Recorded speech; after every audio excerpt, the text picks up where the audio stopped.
missile was fired from Russia, and that was on the news at the time. And I come back and go, well, they said a missile was fired. I don't know what that means.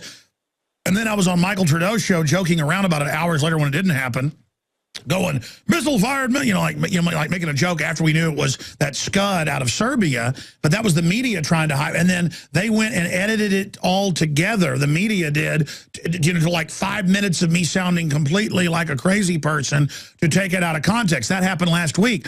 I read tweets where they were saying we're going to kill Mitt Romney. And people went and edited all that together, me talking, and said, Alex is saying this. I mean, these are incredibly dirty tricks. Look, I don't blame people like, Lindsey Williams or whatever, or Gerald Celente for thinking things are collapsing. We're in a slow, continued collapse. And, it's in the New York Times and Joseph Stiglitz saying Europe's in a depression. But I get what you're saying. With the currencies, they seesaw them. There's a currency war where everybody's debasing it.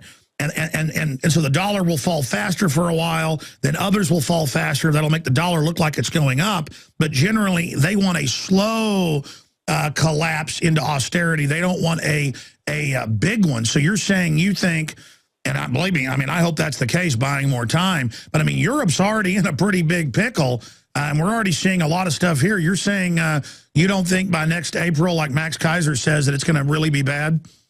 Yeah, absolutely.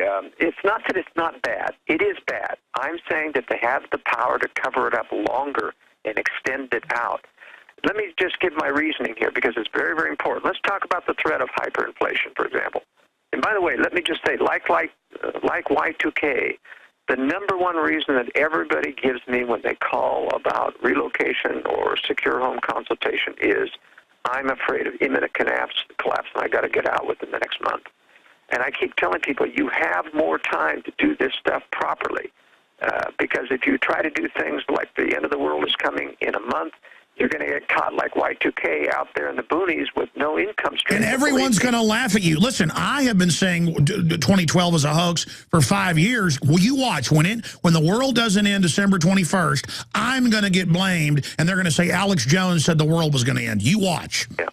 And it isn't you. It's your guests sometimes that say that type of thing. And I know you're very reluctant to counter a guest that's here, but I just wanted to give this contrasting opinion of why there won't be either the loss of the dollar reserve sure, go ahead. Recently or hyperinflation. The people, even Peter Schiff, said there's going to be hyperinflation. But, you don't think things out very well unless you understand what does it really take to get hyperinflation.